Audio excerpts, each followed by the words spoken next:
அஸ்ஸலாமு அலைக்கும் வரஹ்மத்துல்லாஹி வபரகாத்துஹு. பிஸ்மில்லா வல்ஹம்துலில்லா அஸ்ஸலாத்து வஸ்ஸலாம் அலா அஷ்ரஃபி ரசூலில்லா உலா ஆலிஹி வசஹபி அல் ஃபைசி நெபிரத்துல்லா அம்மாபாத். மூமின்களே, நாம் எல்லாருக்குமே நமது வாழ்க்கையில் இருக்கக்கூடிய ஒரு பிரச்சனை தான். எல்லாரும் அவங்களுடைய வாழ்க்கையில் சகித்து கொண்டிருக்கக்கூடிய ஒரு விஷயம், பல காரியங்களிலும் சிரமங்களையும் தடைகளையும் அனுபவிக்கக்கூடியது.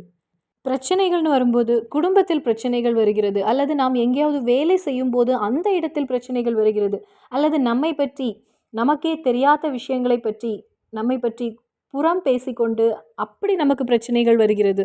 நமக்கு மோசமான ஒரு இடத்தை அது சம்பாதித்து தருகிறது. அதேபோல் நமக்கு சம்பாத்தியம், அதாவது பணம் என்பது நமது கையில் இல்லாமல் அடுத்தவர்களிடத்தில் சென்று நாம் கடன் வாங்கும்போது அந்த ஒரு நிலை நமக்கு கொடுக்க முடியாத ஒரு சூழ்நிலை வரும்போது அங்கே நாம் ஒரு மோசமான இடத்தை அடைகின்றோம். சிலர் பேங்க்ல லோன் எடுத்திருப்பாங்க. அந்த லோனை அவங்களுக்கு மாதம் மாதம் சரியான முறையில் அடைக்க முடியாத ஒரு நிலை வரும்போது அங்கு அவர்கள் பிரச்சனைகளை சந்திக்கிறாங்க. அந்த ஒரு முறையில் வாழ்க்கையில் பிரச்சனைகள் என்பது அதிகரித்து நம்மிடத்தில் வந்து கொண்டே இருக்கிறது. பலரும் கமெண்ட் வழியாக அனுப்பக்கூடிய ஒரு விஷயம், அதிகமான பிரச்சனையில் நான் இருக்கிறேன் சகோதரி, எனக்கு வேண்டி துவா செய்யுங்கள் அப்படின்னு. உண்மையாகவே இந்த அதிக பிரச்சனைகளையும் கவலைகளையும் தாங்கிக் கொள்ளக்கூடிய ஒரு அடியானுக்கு நமது இறை தூதர் ஸல்லல்லாஹு அலைஹி வஸல்லம் கற்றுத்தருகிற ஒரு விஷயம், அவங்க நமக்கு சொல்லியிருக்கக்கூடிய ஒரு விஷயம், ஹதீஸ் வழியாக நமக்கு அதை காண முடிகிறது. அது என்னுடைய கவனத்தில் வந்தபோது உங்களுக்கும் அந்த வீடியோவை நான் பகிர்ந்து கொள்ளலாம் அப்படின்னு நினைத்து தான் இந்த வீடியோ இன்னைக்கு நான் அப்லோட் பண்ணியிருக்கிறேன். மோமின்களே, நாளை கியாமத்து நாளில் நமக்கு கேள்விகள் எழுப்பக்கூடிய அந்த இடத்தில் வைத்து ஒரு கூட்டத்தினரை பார்த்து அல்லாஹு தாலா கூறுகிறான், உங்களுக்கு எந்த கேள்வி கணக்கும் இல்லை, உங்களுக்கு சந்தோஷமாக சொர்க்கம் நுழையலாம் அப்படின்னு ஒரு கூட்டத்தினரை பார்த்து நமது ரப்பு அல்லாஹ் கூறுகின்றான். சொர்க்கத்தின் வாசல்கள் எல்லாம் திறந்திருக்கிறது, நீங்கள் தைரியமாக நுழைந்து கொள்ளுங்கள் அப்படின்னு ஒரு கூட்டத்தினரை பார்த்து இறைவன் கூறுகின்றான். அப்படி ரப்பு அல்லாஹு தாலா கூறுகின்றது சாதாரண மனிதர்களை பார்த்துதான். அங்க ஆலிம்கள் நின்னாலும் பெரிய பெரிய மகான்களாக நின்னாலும் சரி, சாதாரண மனிதர்களை பார்த்து இறைவன் அப்படி கூறுகின்றான். அப்படி அல்லாஹு தாலா கூறும்போது இந்த அடியான்கள் கேட்பாங்க, அவர்களெல்லாம் நிற்கும்போது எங்களுக்கு எந்த கேள்வி கணக்கும் இல்லாமல் நாங்க சொர்க்கம் நுழைவதற்கு காரணம் என்ன ரப்பே அப்படின்னு. அப்போ இறைவன் கூறுவான், ஹாசிபித்துக்கும் ஃபித்துன்யா. அப்போ அல்லாஹு தாலா அந்த அடியானை பார்த்து கூறுவான், உங்களுக்கு நான் இனி என்ன கேள்வி கணக்கு கேட்பது? துனியாவிலேயே உங்களுக்கு அதிகமான பிரச்சனைகள் இருந்தது, உங்களுடைய வருமானத்தில் ஒரு முன்னேற்றம் இல்லாமல் இருந்தது, உங்களுக்கு உங்களுடைய பிள்ளைகளை வைத்து அதிக பிரச்சனைகள் இருந்தது, நோய்களை கொண்டு உங்களை நான் அதிகமாக சோதித்தேன், உங்களது குடும்பத்திலேயே பல பிரச்சனைகளை தந்து உங்களை நான் சோதித்தேன், அதிகமான டென்ஷனை உங்களுக்கு நான் வழங்கினேன், நீங்க பயப்படும்படி அதிகமான சுமைகள் உங்களுடைய வாழ்க்கையில் வந்தது, உங்களுடைய வேலையில் அதிக சுமைகளை நான் உங்களுக்கு வழங்கியிருந்தேன். ஹாசிபித்துக்கும் ஃபித் துனியா, உண்மையாகவே துனியாவில் உங்களுக்கு அதிக கேள்விகளை நான் எழுப்பினேன், உங்களுக்கு அதிக விசாரணைகளை நான் வழங்கினேன், அதன் மூலம் உங்களுடைய எல்லா பாவங்களையும் நான் மன்னித்து விட்டேன் அப்படின்னு நமது ரப் அல்லாஹு தாலா ஒரு கூட்டத்தினரை பார்த்து கூறுவானாம். அந்த முறையில் வாழ்க்கையில் பல கஷ்டங்களும் சிரமங்களும் துக்கங்களும் இருக்கிறது என்று இன்னி நீங்கள் கவலைப்பட வேண்டிய தேவையில்லை, இன்னி உங்களுக்கு சந்தோஷமும் நிம்மதியும் ஆனந்தமான ஒரு வாழ்க்கையும் மட்டுமே அப்படின்னு ஒரு கூட்டத்தினரை பார்த்து கூறுவதாக இந்த ஹதீஸ் நமக்கு கற்றுத்தருகிறது. அல்லாஹு தாலா கூறுகின்றான், 2 முசீபத்தை கொண்டு என்னுடைய அடியானை நான் சோதிக்க மாட்டேன் என்று. அதாவது இந்த துனியாவில் அதிகமான கஷ்டங்கள், சொல்ல சொல்ல தீராத அளவுக்கு சுமைகள், அதிக வேதனைகள், அதிக கண்ணீரும் அதிக துக்கமும், நல்ல ஈமானுள்ள இறை நம்பிக்கையாளராக இருந்தால் அந்த ஒரு அடியானுக்கு இந்த துனியாவையும் ஆகிரத்தையும் அல்லாஹு தாலா சோதனைகளாக கொடுக்க மாட்டான். உங்களுடைய கவலை, உங்களுடைய கஷ்டம், சிரமங்கள், தடைகள், துக்கங்கள், வேதனைகள் எல்லாம் தீர்ந்து விட்டது, இன்னி உங்களுக்கு சொர்க்கம் நுழைந்து கொள்ளலாம், உதுகுலில் ஜென்னா, சொர்க்கம் நுழைந்து கொள்ளலாம் என்று அல்லாஹு தாலா அந்த கூட்டத்தினரை பார்த்து கூறுவான். இன்னி உங்களுக்கு எந்த கேள்வி கணக்கும் இல்லை அப்படின்னு சொல்லி சொர்க்கம் திறந்து அல்லாஹு தாலா கொஞ்சம் அடியான்களை அதில் நுழைய வைப்பான் என்று இருக்கிறது. இந்த நேரத்தில் ஒவ்வொரு மூமினுடைய மனதில் தோன்றக்கூடிய ஒரு விஷயம், உண்மையாகவே நமது பிரச்சனைகள் எல்லாம் நமக்கு அது ஒரு பிரச்சனை இல்லை, உண்மையாகவே அந்த விஷயங்கள் எல்லாம் நமது இந்த வாழ்க்கையில் நாம் வெற்றி பெறுவதற்கு, நமது ஆகிரத்தில் நமக்கு வெற்றி அடைவதற்குள்ள ஒரு சோதனைகளாகும். இந்த முறையில் சொர்க்கத்தில் ஒவ்வொரு அடியானும் அந்த கூட்டத்தினர் நுழையும் போது பக்கத்தில் நிற்கக்கூடிய மற்ற நபர்கள் மனதில் யோசிக்கக்கூடிய விஷயம், ரப்பே, என்னுடைய வீட்டு பக்கத்தில் தங்கி இருந்தவங்க அவங்க, என்னுடைய வீட்டு பக்கத்தில் இருந்த ஃபாத்திமா அவள், என்னுடைய வீட்டு பக்கத்தில் இருந்த ஆயிஷா அவள் அப்படின்னு ஒவ்வொருவரும் யோசிப்பாங்களாம், ஒவ்வொருவரும் அவங்க அறியாமலே கூறுவாங்களாம். அவர்களெல்லாம் சந்தோஷத்தோடு சொர்க்கத்தில் நுழைகிறாங்களே, ஆனால் எங்களுக்கு கேள்வி கணக்கும் விசாரணைகள் இருக்கிறதே அப்படிங்கிற ஒரு மனம் அவர்களுக்கு வந்து நிற்கும் அங்கு.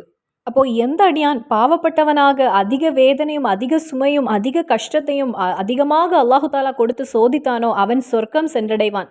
இந்த துனியா வாழ்க்கையில் அதிக சந்தோஷத்தையும் நிம்மதியும் எந்த கஷ்டமும் இல்லாமல் அதிக அளவு சிரமங்கள் இல்லாமல் இருந்த அந்த நபருக்கு இறைவன் கேள்வி கணக்கு வைத்திருப்பான் என்பதாகும் இந்த ஹதீஸில் இருந்து நமக்கு காண முடிகிறது.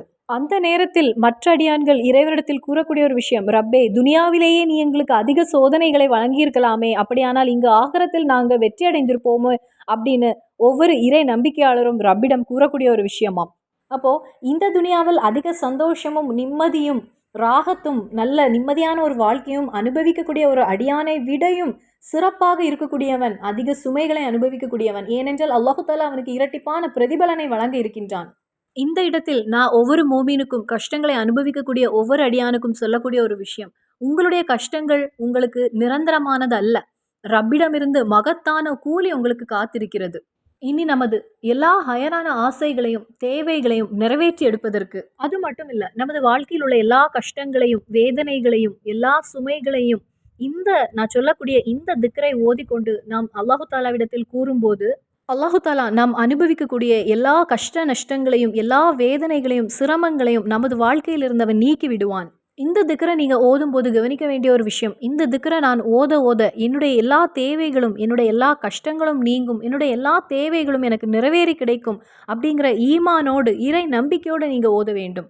இன்னும் இறைவனுடைய முன்னில் நான் இருக்கிறேன் அப்படிங்கிற உறுதியான ஒரு நம்பிக்கையும் உங்களிடத்தில் இருக்க வேண்டும். நல்ல இஹ்லாஸோடு ஆத்மார்த்தமாக நல்ல நம்பிக்கையோடு மன தூய்மையோடு நீங்கள் இதை ஓத வேண்டும். இந்த முறையில் நீங்கள் ஓதி வரும்போது இன்ஷா அல்லாஹ் 2 வாரத்தில் அல்லாஹு தாலா உங்களுடைய அந்த தேவையை பூர்த்தி செய்து தருவான். மோமீன்களே, நீங்கள் கடுமையான நோய் மூலம் நீங்கள் கஷ்டப்பட்டு கொண்டிருந்தால் சிரமப்பட்டு கொண்டிருந்தால் நான் சொல்லித்தரக்கூடிய இந்த திக்ரை நான் சொல்லித்தரக்கூடிய முறையில் நீங்கள் இந்த ஒரு மாதத்தில் ஓதிக்கொள்ளுங்கள். அதிகமான கடன் சுமையோடு போராடி கொண்டிருக்கக்கூடியவங்க இந்த ஒரு திக்ரை நீங்கள் ஃபஜ்ருடைய நேரத்தில் ஓதி வரும்போது அல்லாஹ் தாலா உங்களுடைய கடனை அடைக்கக்கூடிய எல்லா வழிகளையும் ரப்பு உங்களுக்கு காண்பித்து தருவான். அதன் பின்னர் உங்களுக்கு வருமானத்தில் அதிக சிரமங்களும் சம்பாத்தியத்தில் உங்களுக்கு குறைவும் வந்து அடுத்தவர் முன்னாடி சென்று கை நீட்டக்கூடிய ஒரு நிலை உங்களுடைய வாழ்க்கையில் ரப்பு உங்களுக்கு வைக்க மாட்டான். ஏனென்றால் அதன் பின்னர் உங்களுக்கு கடனை வாங்க வேண்டிய நிலை வராது. உங்களுக்கு அல்லாஹு தாலா தாராளமான சம்பாத்தியத்தையும் வருமானத்தையும் உயர்த்த செய்வான். அது மட்டுமில்ல, இந்த திக்ரை நாம் ஓதிய பின்னர் நமது வாழ்க்கையில் எந்த ஒரு விஷயத்திலும் நமக்கு டென்ஷன் அடைய வேண்டிய தேவையில்லை. ஏனென்றால் நமது அனைத்து காரியங்களையும் ரப்பு பார்த்து கொள்வான். எந்த ஒரு நேரத்திலும் அல்லாஹு தாலாவின் ஒரு காவல் நமக்கு இருந்து கொண்டே இருக்கும்.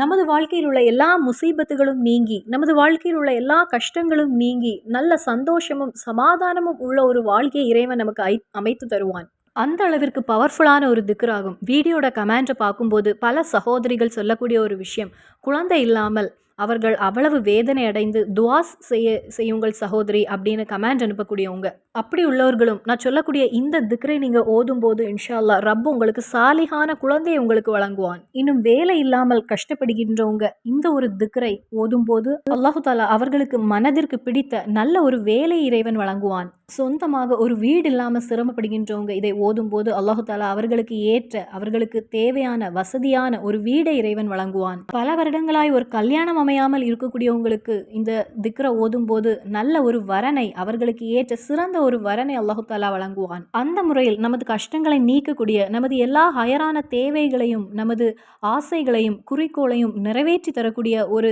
அதிக எடை நிறைந்த ஒரு திக்ராகும் இது. ரசூலுல்லாஹ் ஸல்லல்லாஹு அலைஹி வஸல்லம் கூறுகிறாங்க, ஒரு அடியான் ஃபஜ்ருடைய நேரத்தில் ஹஸ்பி அல்லாஹு லா இலாஹா இல்லாஹு அலைஹி தவக்கல்து வஹுவ ரப்புல் அர்ஷில் அலீம், எனக்கு இறைவன் போதுமானவன், என்னுடைய அனைத்து விஷயங்களையும் அர்ஷுடைய தலைவனான இறைவனிடத்தில் நான் ஒப்படைக்கின்றேன் அப்படின்னு ஒரு அடியான் கூறினால், எத்தனை தடவை என்றால் 7 தடவை அப்படி ஒரு அடியான் தினமும் ஓதி வரும்போது துனியாவில் உள்ள எந்த ஒரு விஷயம் உங்களுக்கு அதிக சிரமத்தை தந்ததோ, துனியாவில் உள்ள எந்த ஒரு காரியம் உங்களுக்கு அதிக கஷ்டத்தை தந்ததோ அந்த காரியத்தை கண்டிப்பாக அல்லாஹு தாலா ஏற்றெடுத்து விடுவான் என்று நமது இறை தூதர் ஸல்லல்லாஹு அலைஹி வஸல்லம் நமக்கு கூறித்தந்த ஒரு ஹதீஸும் கூறித்தந்த விஷயமாகும் இது.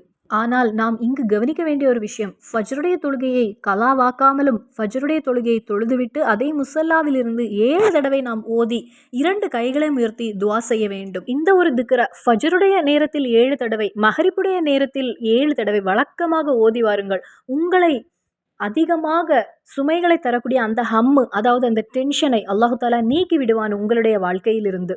அப்போது இந்த துனியாவிலும் நாம் வெற்றி பெற, நாளை ஆகிரத்திலும் நாம் வெற்றி பெற இந்த ஒரு திக்ரை ஒவ்வொரு மோமீனும் இறை நம்பிக்கையாளரும் இறுக்கமாக பிடித்து கொள்ளுங்கள். இன்ஷா அல்லாஹ் மறுபடியும் சந்திப்போம். அஸ்ஸலாமு அலைக்கும் வரஹ்மத்துல்லாஹி வபரகாத்துஹு.